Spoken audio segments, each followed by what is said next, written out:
La nieve caía en silencio sobre el pueblo de Nieves Eternas, sepultando calles y techos bajo un manto blanco e impoluto. Para Clara, aquella era la primera Navidad sin sus padres. El accidente en la carretera helada, justo un año atrás, había apagado para siempre las luces de su hogar. Por eso había aceptado la invitación de su hermana Elena, quien vivía en esta remota villa de montaña, para intentar escapar del vacío. El viaje en su viejo automóvil fue una pesadilla.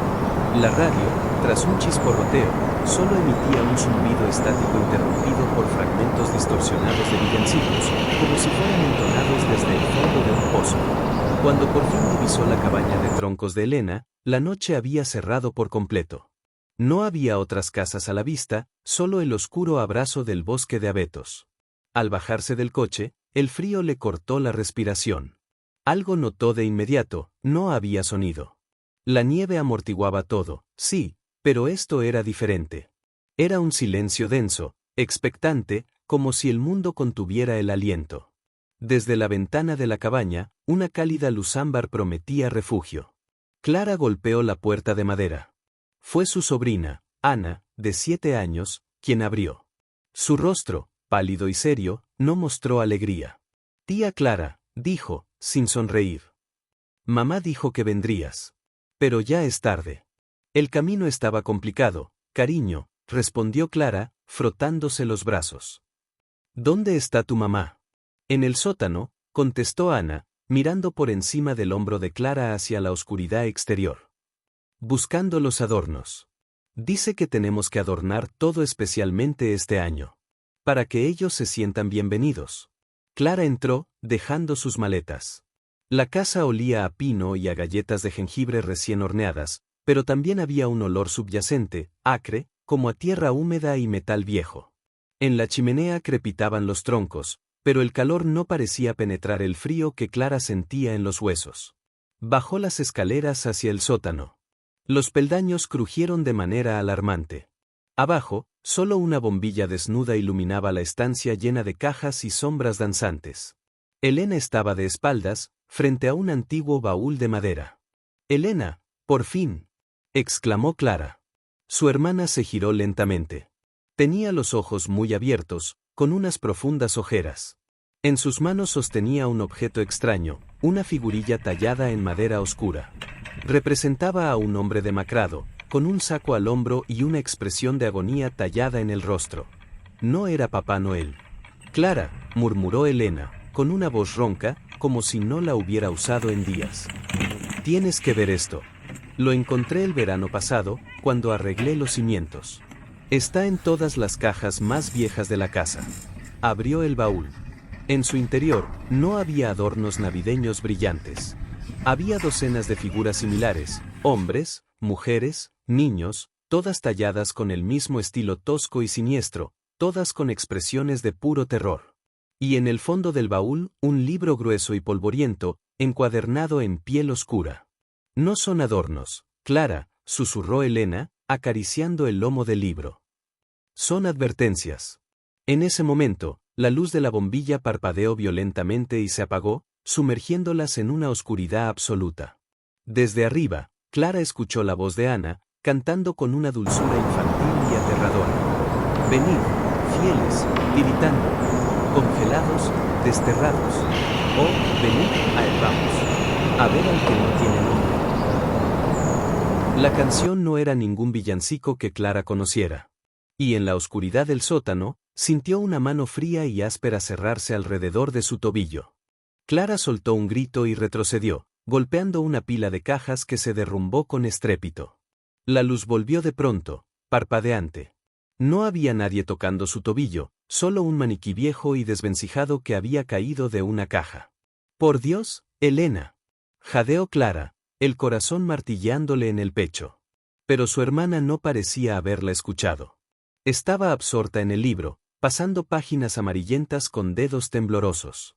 Las páginas estaban llenas de ilustraciones grotescas, procesiones de figuras esqueléticas con guirnaldas de hielo, banquetes con comida podrida, y un ser alto y coronado con astas, sentado en un trono de raíces, siempre con el rostro borrado o cubierto por una máscara de corteza. «No es Krampus», murmuró Elena, más para sí misma que para Clara. Es algo más viejo. Más hambriento.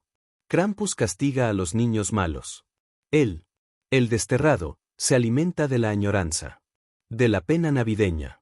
Cuanto más deseas que todo sea como antes, más fuerte te oye. Más se acerca. Elena, basta ya. Clamó Clara, arrebatándole el libro. Has estado aquí sola demasiado tiempo, con tu folclore macabro. Has asustado a Ana con estas tonterías. Subamos. Necesitas un té. Subieron al piso principal. Ana estaba sentada frente a la chimenea, dibujando en un cuaderno. No levantó la vista. Clara preparó té en la cocina, intentando calmar sus nervios. A través de la ventana, vio nevar con más fuerza. Y entonces, lo notó. Las campanas. En la lejanía, siempre se oían las campanas de la pequeña capilla del pueblo tocando a vísperas en Nochebuena. Pero esa noche, nada. Solo el silencio opresivo. ¿Ana? Preguntó Clara, acercándose a su sobrina. ¿Qué dibujas? La niña levantó el cuaderno. El dibujo mostraba su casa. Fuera, en la nieve, había una multitud de figuras oscuras y delgadas, con ramas por manos, formando un círculo. Y en el cielo, donde debía estar la luna, Ana había dibujado un gran ojo, llorando copos de nieve negros. Son los que cantan, dijo Ana, con sencillez. Vienen con el desterrado. Ellos también añoran. ¿Añoran qué, cariño? El calor, respondió la niña, y por primera vez, su voz tembló. Lo perdieron.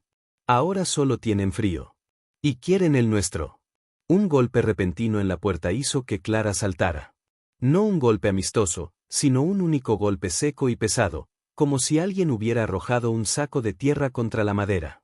Elena se puso de pie de un salto, alicaída. No abras, susurró, con los ojos desorbitados. No importa lo que escuches, no abras. Clara se acercó a la ventana junto a la puerta, limpió el vaho y miró hacia afuera. La nieve amainaba por un momento. No había nadie en el porche. Pero en la nieve virgen, justo frente a la puerta, había un conjunto de huellas. No entraban ni salían. Simplemente aparecían allí, como si alguien hubiera sido depositado desde arriba. Y se alejaban, adentrándose en el bosque. Pero no eran huellas humanas. Parecían pezuñas hendidas, mezcladas con algo que se asemejaba a marcas de arrastre, como de algo pesado que fuera remolcado. Y entonces, desde el profundo bosque, llegó el sonido. No eran campanas. Era un metálico y agonizante repiqueteo, como si cadenas gruesas fueran arrastradas y sacudidas entre los árboles. Y con él, una voz múltiple, un susurro coral formado por docenas, quizás cientos de voces, algunas humanas, otras que nunca lo fueron, entonando la misma melodía que Ana había cantado. La estrella brilla feroz. Sobre el establo de hielo. Donde yace, sin destello. El hijo que no nació. Clara retrocedió de la ventana. Elena abrazaba a Ana, tapándole los oídos.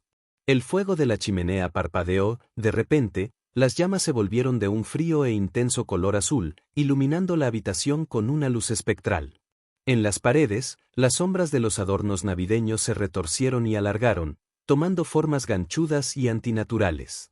El golpe en la puerta se repitió. Esta vez, más fuerte. Y la madera sólida se combó ligeramente hacia adentro, como si algo de un peso inconcebible se hubiera apoyado en ella. «¡La sal!», gritó Elena, soltando a Ana y corriendo hacia la cocina. En el libro decía que la sal pura. Pero era demasiado tarde. Con un crujido espantoso, la cerradura de la puerta estalló en una lluvia de metal retorcido. La puerta no se abrió. Se disolvió, como si la madera se hubiera podrido al instante, desintegrándose en un montón de serrín negro y húmedo. Y en el umbral, parado en la tormenta de nieve, había algo. No era una figura clara.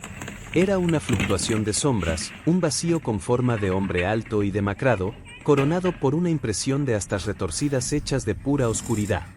¿Dónde debían estar sus ojos? Dos puntos de un azul gélido, como estrellas muertas, parpadeaban con una inteligencia antigua y hambrienta. No entraba. Solo observaba. Y el frío que emanaba de él era tan intenso que el aire dentro de la casa comenzó a gelificarse, formando escarcha instantánea en los muebles, en la ropa, en sus rostros. Detrás de él, entre los árboles, Clara vio las figuras. Los cantantes. Siluetas humanoides pero incorrectas, hechas de ramas retorcidas, corteza y la ropa andrajosa de épocas pasadas. Sus ojos eran huecos vacíos, y sus bocas abiertas formaban el coro del villancico distorsionado. El desterrado alzó una mano de sombra. No señaló a Clara ni a Elena. Señaló a Ana.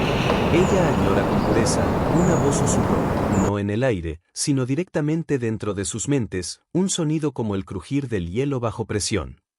Su pena por los abuelos perdidos es dulce. Intacta. Una ofrenda para el festín.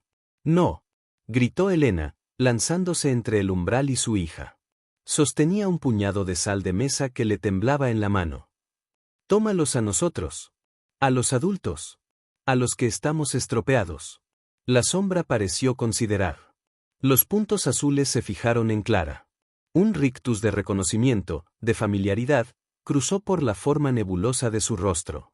Tú, susurró la voz en la mente de Clara. Tu pena es, ruidosa. Resonante. Como un tañido de campana rota. Sabe a culpa. A carretera helada. Clara sintió que las lágrimas se congelaban en sus mejillas. El accidente. Su culpa por haber insistido en que sus padres visitaran ese día, a pesar del pronóstico de nieve.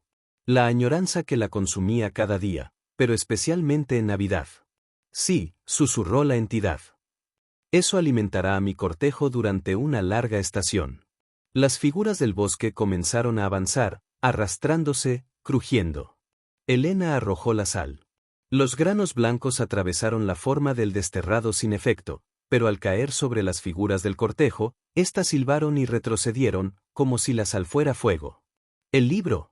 Gritó Ana, su voz aguda cortando el hechizo de terror. Dice que su nombre no puede ser dicho, pero su historia puede ser cambiada. Clara recordó. Las páginas del libro. No eran solo advertencias. Eran un registro. La historia de un espíritu antiguo, un guardián de un solsticio olvidado, que fue traicionado y desterrado al frío eterno, alimentándose desde entonces de la nostalgia de otros para recordar una pizca de calor. El desterrado dio un paso al interior. El suelo se cubrió de escarcha bajo sus pies inexistentes. Extendió su mano hacia Clara. El frío era tan agonizante que sintió que su alma se contraía. Pero entonces, Clara hizo algo. En lugar de ceder al miedo, al vacío, hizo lo que no había hecho en un año. Abrazó su añoranza. No con culpa, sino con amor. Recordó a sus padres no en el frío de la carretera, sino en la calidez de la cocina, riendo, con los villancicos de verdad sonando en la radio. Recordó la sensación de seguridad, de hogar. Y empezó a cantar. No el villancico distorsionado, sino Noche de Paz. Con una voz quebrada por el frío y el miedo, pero llena de una emoción auténtica, no de pena, sino de amoroso recuerdo. El desterrado se detuvo. Los puntos azules parpadearon, confundidos. Las figuras del cortejo cesaron su avance. Sus cabezas de ramas se inclinaron, como si una memoria lejana, enterrada bajo eones de hielo, fuera rozada por la melodía. Elena, entendiendo, se unió. Luego Ana, con su vocecita clara. Cantaron Noche de Paz, campana sobre campana, cualquier villancico de verdad, de luz, que recordaran. No para negar la pena, sino para transformarla. Para recordar que la añoranza era, en su origen, un reflejo del amor, no su tumba. El desterrado retrocedió. Su forma de sombra se agitó, inestable. El frío en la casa empezó a ceder, no por calor, sino porque el frío absoluto que él traía estaba siendo contaminado, diluido por el cálido recuerdo humano, imperfecto pero brillante. Su historia, gritó Ana, señalando al libro que yacía en el suelo. No fue siempre así. Era un guardián. Cuéntale su propia historia, pero con un final diferente. Clara, manteniendo la mirada en los ojos de hielo de la entidad, habló. Con voz temblorosa pero firme, inventó sobre la marcha, usando los fragmentos del libro. Érase una vez un guardián del solsticio, comenzó, condenado al frío por una traición. Pero una noche, la más larga, escuchó no la pena, sino el amor que la causaba. Y ese amor, recordado y compartido, fue como una estrella. No para guiarlo a un establo, sino a casa. Y el hielo de su corazón, no se derritió. Se transformó. En la promesa de que el recuerdo calienta más que el presente olvidado. El desterrado lanzó un sonido que no era de este mundo, un largo, bajo gemido de hielo fracturándose. Las figuras del cortejo comenzaron a disolverse, no en humo, sino en un brillo pálido, como luciérnagas de escarcha. La entidad misma empezó a desvanecerse, sus contornos volviéndose indistintos, sus ojos azules apagándose suavemente, no con ira, sino con algo que podría haber sido paz. Con un último susurro, como el viento entre las ramas heladas, la voz llegó a Clara: tu añoranza ya no me alimenta. Guarda su calor, te pertenece. Y se fue. La puerta seguía destrozada, el frío de la noche entraba, pero era el frío natural del invierno, no el vacío antinatural de antes. El fuego de la chimenea chisporroteó y volvió a su color naranja. Las tres mujeres permanecieron abrazadas durante lo que pareció una eternidad, temblando, no solo por el frío. El amanecer de Navidad encontró a Nieves Eternas cubierto de una nieve blanca y pura. Las campanas de la capilla, inexplicablemente, repicaron alegres en la mañana. La puerta estaba rota y había que repararla. El frío había dañado algunas tuberías. Pero estaban vivas. Clara recogió el libro del suelo. Las páginas que contenían las ilustraciones oscuras y el villancico distorsionado parecían haberse desvanecido, como si la tinta se hubiera evaporado. En su lugar, en la última página, aparecieron unas nuevas líneas, escritas con una caligrafía elegante y desconocida. En la noche más larga, cuando la añoranza muerde más hondo, recuerda, el amor no se congela. Solo espera, bajo la nieve, a que el canto correcto lo despierte. Esa Navidad no fue feliz, en el sentido tradicional. No hubo gran festín ni regalos extravagantes. Pero hubo un calor nuevo en la cabaña. Clara, Elena y Ana pasaron el día contando historias, no de fantasmas, sino de los abuelos, de los padres, de los recuerdos buenos. Hablaron del accidente también, con lágrimas, pero sin el aguijón paralizante de la culpa. Lo transformaron, como el villancico, en otra cosa. En un testimonio del amor que hubo, no solo del dolor que dejó. Al anochecer, Clara miró por la ventana reparada hacia el bosque. Entre los árboles, creyó ver por un instante destellos tenues, como si la escarcha brillara con una luz propia y tranquila. Y en el aire, justo en el límite de la audición, un susurro que no era de cadenas, sino de voces lejanas y apaciguadas, susurrando al unísono. ¡Feliz Navidad! No como una bendición, sino como un recordatorio. Y, quizás, como un agradecimiento. Fin.